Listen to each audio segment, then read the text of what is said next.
Bonjour, je suis professeur à Mojtar et je suis à l'université de Tizi Ouzou et je suis directeur du laboratoire de recherche qualité et sécurité des aliments. Alors je suis invité à cet événement dédié à la prévention, pour une meilleure alimentation.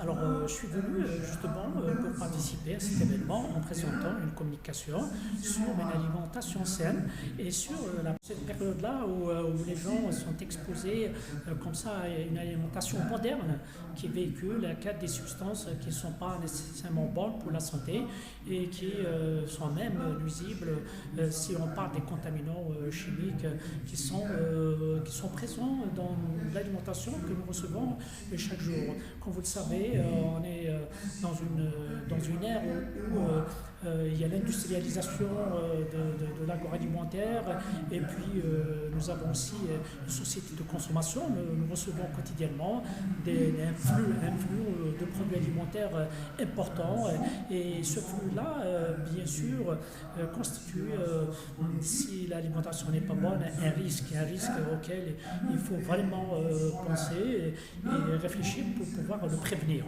Alors, donc à ce moment-là, on conseille aux gens de limiter tous les aliments qui sont, si vous voulez, qui provoquent cet excès-là d'apport, cet excès d'énergie qui s'accumule dans notre corps, qui provoque un surpoids, ensuite l'obésité.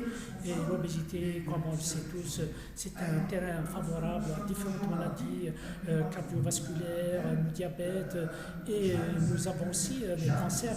Il y a beaucoup de cancers qui peuvent être déclenchés lors de cette obésité.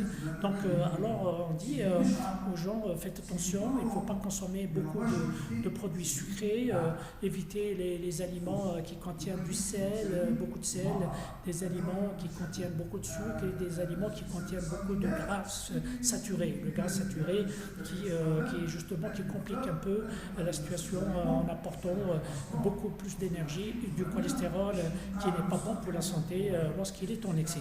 Alors donc en plus de ça, nous recommandons aux gens de ne pas consommer des fruits comme ça qui viennent de l'extérieur sans les laver convenablement pour les débarrasser de tous les produits phytosanitaires comme les pesticides, comme les métaux lourds qui viennent d'environnements pollués et de faire attention aussi à l'eau que l'on consomme chaque jour.